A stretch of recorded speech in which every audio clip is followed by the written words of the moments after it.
Hello दोस्तों, कैसे हैं आप सब। उम्मीद करते हैं आप लोग अच्छे होंगे। और मैं पिछले वीडियो में आपसे वादा किया था कि मैं पीआरटी के बाद टीजीटी का सैलरी स्लिप लेके आऊँगा। तो आज मैं आपके सामने उपस्थित हुआ हूँ टीजीटी का सैलरी स्लिप लेके। इस पे मैं आज चर्चा करने वाला हूँ। तो आपको पता होना चाहिए कि जो टीजीटी जब इनिशियल उनकी ज्वाइनिंग होती है, टीजीटी किसी भी पोस्ट पे जब इनिशियल ज्वाइनिंग होती है तो उनका बेसिक पे जो होता है वो होता है 44,900। ठीक है, 44,900।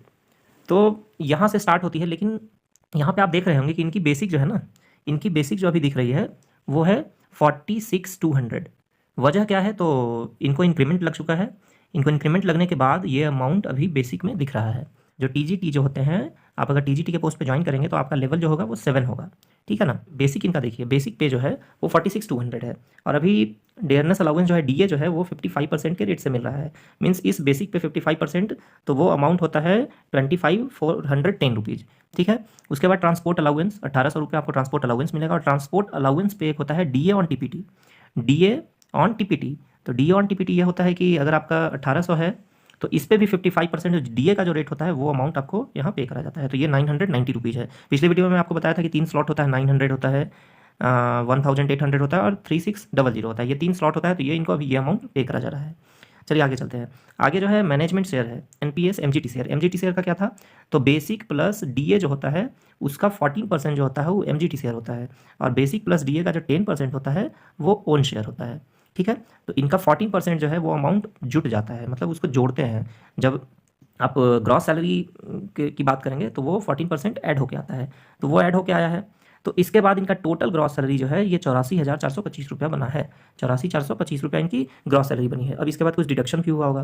तो डिडक्शन में सबसे पहले एमजीटी शेयर, जो एमजीटी शेयर आपको यहाँ पे करा गया है वो यहाँ पे डिडक्शन में काट भी लिया जाता है। इसके साथ साथ में आपको जो ओन शेयर होता है, ओन शेयर मीन्स 10%। तो ओन शेयर जो होता है वो क्या होता है? बेसिक प्लस डीए का 10%। तो बेसिक प्लस डीए का जो 10% हुआ होगा वो अमाउंट ये है, जो कि इनके डिडक्शन में ये दो अमाउंट आपको शो हो रहा है। इसके बाद है केवीएस ईडब्ल्यूएस। ईडब्ल्यूएस जो होता है 60 रुपीज़। इसमें भी 3 स्लॉट है, 30, 60 और 120। ठीक है। तो इनके लिए यह 60 रुपीज़ है, तो इनका 60 रुपीज़ का डिडक्शन यहाँ पे हुआ है। अब लाइसेंस फी केवीएस बिल्डिंग, अब यहाँ पे समझने वाली बात है कि अगर आपको विद्यालय की तरफ से, अगर स्कूल की तरफ से आपको अगर क्वार्टर मिला है तो फिर जो है आपको किस तरह का वो क्वार्टर है उसके हिसाब से ये अमाउंट कट करा जाता है। बिल्डिंग लाइसेंस फ़ी लेती है गवर्नमेंट। तो इनको 440 रुपीज़ लाइसेंस फ़ी के रूप में कटा है। आप यहाँ पे देख रहे होंगे कहीं पे एचआरए नहीं है। एचआरए इनको पे नहीं किया गया है। क्यों नहीं पे करा गया है? क्योंकि इनको गवर्नमेंट क्वार्टर प्रोवाइड करी गई है, इसके लिए इनको लाइसेंस फ़ी पे करना पड़ा है। तो एचआरए इनको नहीं मिला है। ठीक है।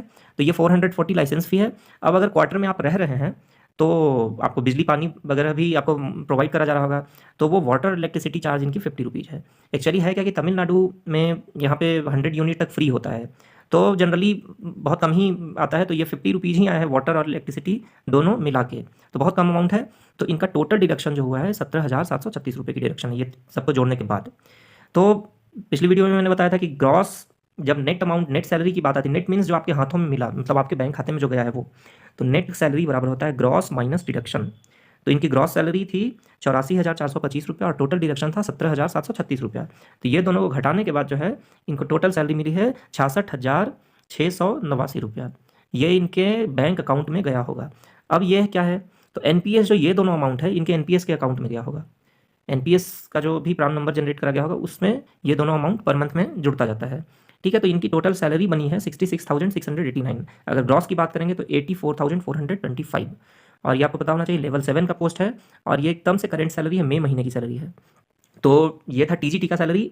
अब इसके बाद मैं पीजीटी का सैलरी लाऊंगा। पीजीटी में क्या है सैलरी का स्ट्रक्चर, कैसे कितना अमाउंट मिलता है, क्या मिलता है। तो चलिए इस वीडियो को यहीं पे समाप्त करते हैं। और वीडियो अच्छा लगे तो वीडियो को लाइक करें और चैनल को सब्सक्राइब करें।